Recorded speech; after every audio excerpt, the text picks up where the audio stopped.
कोई सा भी चुनाव हो, मुद्दा हमेशा विकास का होना चाहिए और यहाँ भी मुद्दा विकास का है। लोग का कहना है कि आज हर घर में अनाज पहुंच रहा है, ये किसका देन है? ये हमारे माननीय प्रधानमंत्री जी का देन है। मुझे हैरानी किस बात की होती है वसीम जी, कि विरोधी विरोध करते करते विकास का ही विरोध करने लगते हैं। विकास का विरोध? विकास का विरोध, वो तो मुद्दे की बात कर रहे हैं कोमल जी। वादा तो आजादी के बाद से लोग करते आ रहे हैं। वादा पे खड़ा कौन उतर रहा है, पूरा कौन कर रहा है, ये जनता देख रही है। मैं और आप क्या डिसाइड करें कि आप अपनी गाड़ी उठाइए, अपना कैमरा उठाइए और वैशाली लोकसभा क्षेत्र का भ्रमण कीजिए। आपको सड़क, पुल पुलिया, आपको कई मायने में आपको विकास दिख जाएगा। नमस्कार, आप लाइव सिटीज देख रहे हैं। आपके साथ मैं हूं वसीम खान। 2024 लोकसभा चुनाव, सियासत गर्म, बात मुद्दे की। Vaishali Lok Sabha seat hot seat बन चुका है। एक तरफ जहां वीना सिंह, जो कि वर्तमान में सांसद भी हैं, इस बार फिर से चिराग पासवान ने चुनावी मैदान में आगे किया है। जनता के बीच लगातार जा रही हैं, आशीर्वाद मांग रही हैं। और दूसरे तरफ राजद से मुन्ना शुक्ला। देखिए, आज हम जिनसे बात कर रहे हैं, जिन्हें आप फ्रेम में देख रहे हैं, इनका नाम कोमल सिंह है।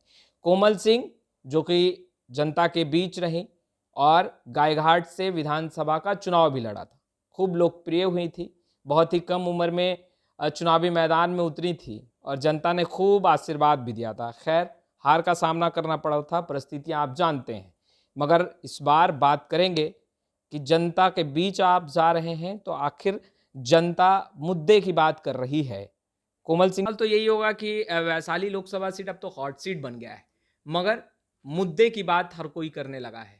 जहां एक तरफ विपक्ष कह रहा है कि बात होगी तो मुद्दे की होगी, सवाल आप लोगों पर भी कई उठ रहे हैं। आप तो जनता के बीच सक्रिय रही हैं, हालात क्या है, माहौल क्या है? मुझे जनता खुश दिख रहे हैं। अच्छा। मुझे जनता सवाल करते नहीं दिख रहे। जब मैं जनता के बीच, लोगों के बीच जा रही हूँ, तो लोग मुझे कह रहे हैं कि लोग खुश हैं। लोग कह रहे हैं कि विकास की अगर बात करें, मुद्दा कोई सा भी चुनाव हो, मुद्दा हमेशा विकास का होना चाहिए और यहाँ भी मुद्दा विकास का है। लोग का कहना है कि आज हर घर में अनाज पहुंच रहा है, ये किसका देन है? ये हमारे माननीय प्रधानमंत्री जी का देन है। आज उज्ज्वला गैस योजना से गैस लोगों को पहुंच रहा है, शौचालय, नल जल, किसान निधि, किसानों के खातों में पैसा पहुंच रहा है। ये सब किसका देन है? ये हमारे माननीय प्रधानमंत्री जी का देन है। और ये हमारे देश के प्रधानमंत्री को कौन बनाता है? हमारे देश के प्रधानमंत्री को हमारे जीते हुए सांसद बनाते हैं। आज हमारे सांसद, मैं जब लोगों के बीच जा रही हूँ तो लोग का भरपूर आशीर्वाद मिल रहा है। अगर आप विकास की बात करें, जो हमारा मुद्दा होना चाहिए, तो आज विकास हुआ है। लेकिन मुझे हैरानी किस बात की होती है वसीम जी, कि विरोधी विरोध करते करते विकास का ही विरोध करने लगते हैं। विकास का विरोध? विकास का विरोध, वो तो मुद्दे की बात कर रहे हैं कोमल जी। यात्री शेड लगा तो विरोधी कहते हैं यात्री शेड क्यों लगा? आज सबसे बड़ा, शहरों में आप सीसीटीवी कैमरा देखते हैं। आज गांव गांव के चौक चौराहा पे सीसीटीवी कैमरा लग रहा है अपराध को नियंत्रण लाने के लिए। तो विरोधी कहते हैं सीसीटीवी कैमरा क्यों लगा? स्वतंत्रता सेनानियों के नाम पे गेट बने जिससे आज की युवाएं मार्गदर्शन ले सकती है, तो विरोधी कहते हैं गेट क्यों बना? सबसे आश्चर्यचकित तो इस बात की है और दुखी होता है मुझे, एक युवा के नाते मुझे इस बात से दुख होता है कि आज पूरे जिला में, आप सब जानते हैं कि सबसे बड़ा औद्योगिक क्षेत्र हमारा बेला था। आज इस जिला में सबसे बड़ा औद्योगिक क्षेत्र कुछ है तो वो आपका मुरारपुर है, मोतीपुर है। 3 बड़े बड़े इथेनॉल प्लांट, 2 मुर्गी दाना का प्लांट और 400 करोड़ सरकार ने नियुक्त किया है मेगा फूड पार्क के लिए, जहां बड़ी बड़ी कंपनियां, हल्दीराम, आईटीसी जैसी कंपनियां अपना प्लांट लगाने जा रही है। तो लोग कहते हैं इथेनॉल प्लांट क्यों बना? रोजगार के लिए बना, लोगों के लिए बना। मैं आपसे एक अपना एक्सपीरियंस साझा करना चाहती हूँ क्योंकि आप मुझसे पूछ रहे हैं। जब इथेनॉल प्लांट बनना था उस समय हमारे उद्योग मंत्री माननीय शहनवाज हुसैन जी थे। मैं और मेरा भाई उनसे मिलने गए थे। मुझे आज कभी कभी जब विरोधी की बात सुनती हूँ मुझे बहुत बुरा लगता है, लेकिन फिर हिम्मत मिलता है ये सोचकर कि जो हजारों युवा जो मेरे यहाँ जो उस फैक्ट्री में काम करते होंगे, उनके माता पिता का जरूर, परिवार का जरूर मुझे दुआ मिलता होगा, मुझे आशीर्वाद मिलता होगा, वो मेरी हिम्मत बनती है। आज जब हम उनके पास गए थे, हमने उनको बोला कि हम भी इथेनॉल का प्लांट लगाएंगे, लेकिन हम तब लगाएंगे जब हमको ज़मीन हमारे क्षेत्र में मिलेगा, ताकि वहाँ के लोगों को फ़ायदा होगा। और उन्हीं ने हमें ये हिम्मत दिया कि आप प्लांट लगाइए। आपके प्लांट लगाने से जो बाहर की कंपनी है, जब कोई लोकल प्लांट लगाता है, जब कोई वहाँ का स्थानीय प्लांट लगाता है, तो बाहरी कंपनी को भी हौसला मिलता है। और वही वजह है कि बड़ी से बड़ी माइक्रोमैक्स जैसी कंपनी भी इथेनॉल का प्लांट आपको मुरारपुर में लगाई है। पर विपक्ष तो करिए, ये सब तो आप लोग अपने फायदे के लिए कर रहे हैं। मुरारपुर में फुलवरिया एक जगह है, उन्होंने करीब से इस प्लांट को लगते हुए देखा होगा। 2 इथेनॉल का प्लांट मुरारपुर में है और एक और प्लांट है माइक्रोमैक्स का।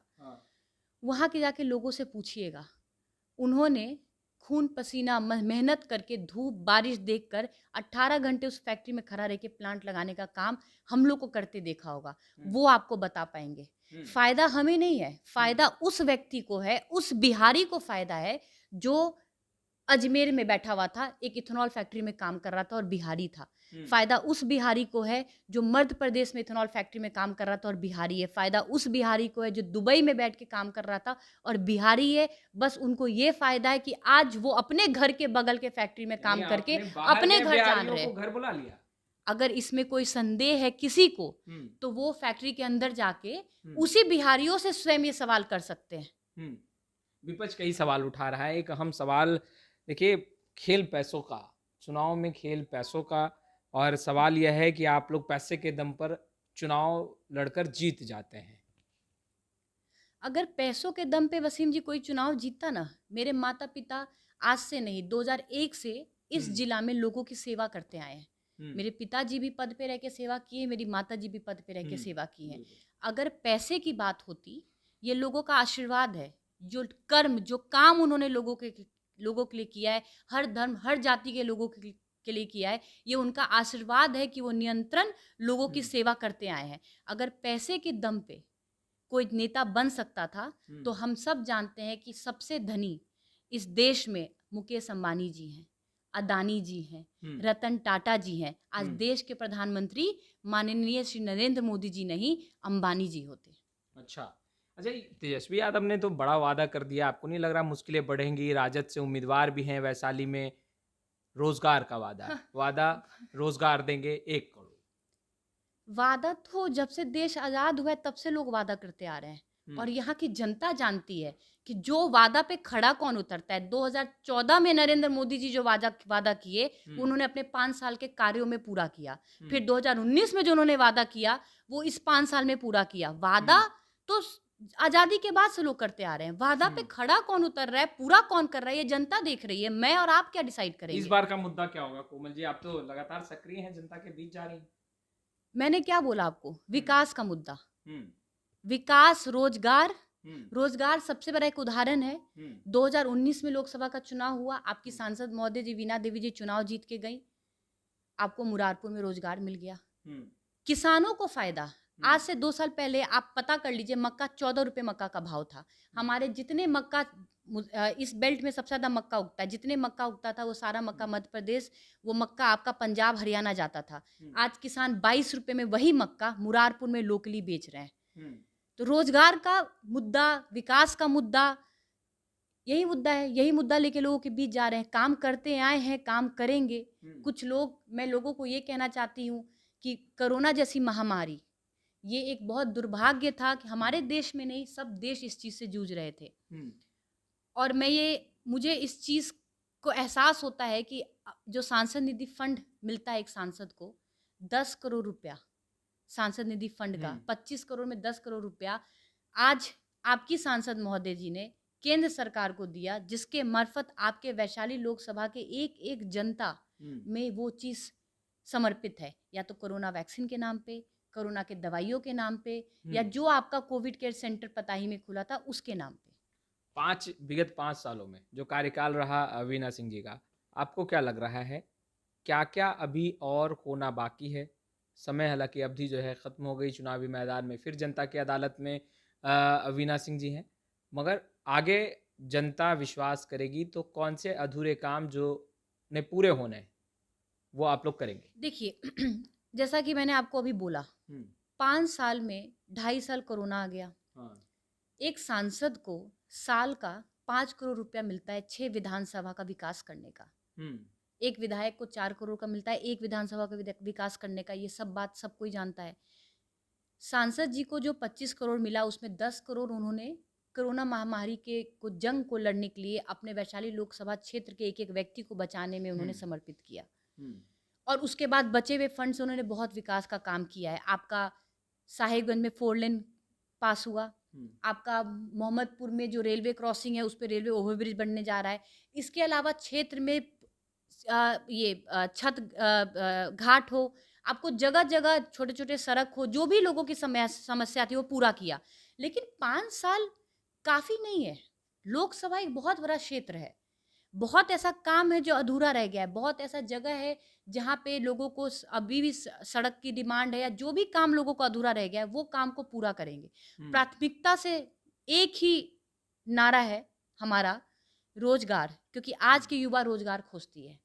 अच्छी स्वास्थ्य व्यवस्था, जो स्वास्थ्य व्यवस्था मेरी अच्छी है उसको दिन प्रतिदिन हम और कैसे बेहतर करके करते जाए। अच्छी शिक्षा की व्यवस्था, जो लोगों को अच्छी शिक्षा मिल रही है उसको और हम कैसे, क्योंकि समय बदलता है तो समय के साथ हमें चलना होगा और हम चीज़ों को कैसे बेहतर करते जाए। और विकास, कहाँ सड़क की प्रॉब्लम है, कहाँ मरम्मती कराने की ज़रूरत है, कहाँ सड़क और बनना और वहाँ पे सड़क बनना रह गया है, अधूरा काम हमारा यही है जिसको हम सबसे पहले पूरा करेंगे। विकास तो हुआ है मगर केवल और केवल कागजों पर, हकीकत और धरातल पर कुछ भी नहीं। इसका जवाब मैं क्या दूंगी आपको? इसका जवाब आपको धरातल पे उतरा है कि नहीं उतरा है, इसका जवाब आपको 2 ही तरीके से मिल सकता है। एक कि आप अपनी गाड़ी उठाइए, अपना कैमरा उठाइए और वैशाली लोकसभा क्षेत्र का भ्रमण कीजिए। आपको सड़क, पुल पुलिया, आपको कई मायने में आपको विकास दिख जाएगा। आप घूमिए, घूम के देखिए कि कई स्कूलों में कक्षा का वर्ग बनाया गया, आप घूम कर देखिए। और दूसरा, आप जनता का बाइट लीजिए, आप जनता के बीच जानिए, उनसे पूछिए, आपको 5-10 विकास तो जनता गिना देगी। अच्छा, टूरिस्ट प्लेस को लेकर के भी सवाल उठ रहे हैं कि आखिर वैशाली टूरिस्ट प्लेस अब तक क्यों नहीं बन पाया? सांसद महोदय जी ने इस बात का, आप लोग ने देखा होगा कि सदन में भी इस बात का 0 आवर में उन्होंने प्रश्न उठाया था। दोबारा जीत के जाएंगी, दोबारा प्रश्न उठाएंगी और पूरा प्रयासरत रहेंगी, कोशिश रहेगा कि जो लोगों का ये डिमांड है इसको हम पूरा कर सके। हम लोग दिन लगभग इस चीज़ के लिए लगातार, सांसद महोदय जी इस चीज़ के लिए पर्यटन मंत्री जी से भी मिल चुकी हैं, सदन में भी सवाल उठा चुकी हैं, दोबारा इस चीज़ को उठाएंगी और पूरा प्रयास करेंगी कि ये चीज़ भी पूरा हो जाए। तो आपने सुना कोमल सिंह को। खैर, चुनाव है 24 का, यानी लोकसभा चुनाव है, और एक तरफ जहां वैशाली में राजद ने अपने उम्मीदवार को चुनावी मैदान में आगे किया है, वहीं कोमल सिंह की माता वीना सिंह, देखिए हर कोई जानता है, लगातार सक्रिय रही हैं और जनता के बीच रही हैं और लगातार जनता से आशीर्वाद भी मांग रही हैं। बात इस बार विकास की, मुद्दे की। खैर, स्टूडियो में इतना ही। आपका बहुत बहुत शुक्रिया।